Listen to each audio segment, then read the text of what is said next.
আমার মেয়ে বলছিল একটু প্যানকেক খাবে, তাই ওকে একটু প্যানকেক বানিয়ে দিয়েছিলাম। আর এই প্যানকেক বানাতে যে একটু পাকামি করতে যে মাতব্বারি করতে যে একদম উল্টাপাল্টা হয়ে গেল। আসলে প্যানকেক হ্যান্ড মিক্সার দিয়েই সবকিছু মিক্স করতে হয়। আমি একটু পাকামি করে ইলেকট্রিক বিটার দিয়ে করতে গেছিলাম, আর এটা উল্টাতে যে একদম ভেঙে ছুঁড়ে চুরমার হয়ে গেছে। যাই হোক, খেতে কিন্তু ভালো হয়েছিল। এই যে আমি দুপুরে রান্না বান্না করতে চলে আসলাম। এখানে বুটের ডাল সেদ্ধ করতে বসিয়ে দিয়েছি। এর মধ্যে কিছুই দেইনি, জাস্ট একটু কাঁচামরিচ দিয়ে ভালো করে ডালটাকে সেদ্ধ করে নিয়েছি। আর আমি ডাল রান্না করার সময় সব সময় ব্লেন্ডারে ব্লেন্ড করে দেই, কারণ ডাল ঘুগনি দিয়ে ঘোটার মতো টাইম বা ধৈর্য আমার কোনোটাই নাই। তারপর এখানে ডালগুলো আমি ঢেলে দিয়েছি পাত্রের মধ্যে, তার মধ্যে আর একটু পানি অ্যাড করে দিলাম। আর আজকে একটু মুরগির মাংস রান্না করব। আসলে মাংস রান্না করলেই ডাল রান্না করি, তার সাথে আর কোনো তরকারি রান্না করতে যাই না মেহমান না আসলে। যেটা খাওয়ার জন্য মাংস রান্না করলে আমরা সেদিন ডাল রান্না করি, কারণ মাংস রান্না করলে আর কোনো তরকারি খাওয়া হয় না, শুধুমাত্র মাংস দিয়েই সবাই ভাত খায়।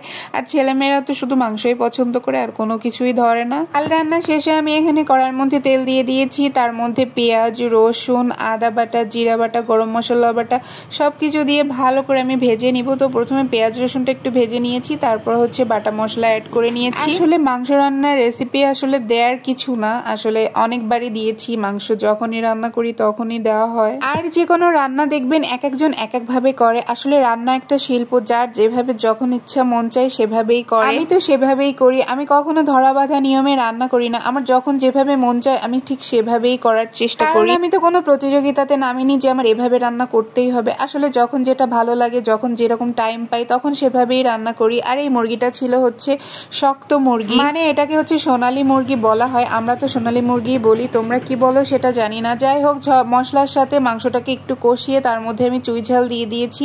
দিয়ে এবার মাংসটাকে খুব ভালো করে ভাজা ভাজা করে কষাবো। আর আমি কিন্তু মাংস রান্না করার সময় বাটা মশলা ইউজ করি, গুঁড়ো মশলাও ইউজ করি। যেগুলো বেটে দিই তার গুঁড়ো মশলাগুলো আমি ইউজ করার ট্রাই করি, তাহলে এতে মাংসর ফ্লেভারটা অনেক বেশি সুন্দর আসে। যেহেতু এটা শক্ত মুরগি ছিল, তাই অনেকক্ষণ ধরে কষিয়েছি। কষানোর পরে আমি আলু দিয়ে দিয়েছি। আলুর মধ্যে আর একটু ধনিয়া আর জিরার গুঁড়ো দিয়ে দিলাম।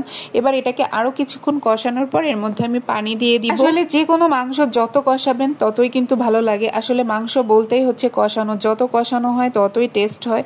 তো এখানে আমি পানি অ্যাড করে দিয়েছি। আমি একটু ভুনা ভুনা করে রান্না করব, তার জন্য আমি অল্প পানি দিয়েছি। আর মাংসটা কষাতে কষাতে এমনিতেই সেদ্ধ হয়ে গেছে, তাই জন্য আর বেশি পানি দিচ্ছি না। তো এই যে আমার মাংস রান্নার প্রায় শেষ, কারণ এখানে আমি আর কিছুই দেইনি, জাস্ট ঝোলটা শুকিয়ে একটু জিরা আর একটু গরম মশলা গুঁড়ো দিয়ে আমি মাংসটাকে নামিয়ে নিয়েছি। আর এই যে রান্না বাড়া শেষে এখন খাওয়া দাওয়া করতে চলে এসেছি। আসলে যখন খাই না তখন তোমাদের সাথে শেয়ার করতে আমার ভালো লাগে। মনে হয় খাওয়ার ভিডিওটা দিলে ভিডিওটা পরিপূর্ণ হয়। অনেকেই ভাবে যে খাচ্ছে, আবার এটা ভিডিও দেওয়ার কি দরকার। যাই হোক, তারপরেও দিলাম। যদি কোনো অভিযোগ থেকে থাকে অবশ্যই কমেন্ট করে জানিও। যাই হোক, আজকের মতো এই পর্যন্ত। সবাই ভালো থেকো, সুস্থ থেকো, আমার জন্য দোয়া করো। ভিডিওটি ভালো লাগলে অবশ্যই লাইক কমেন্ট করে যেও। আল্লাহ হাফেজ।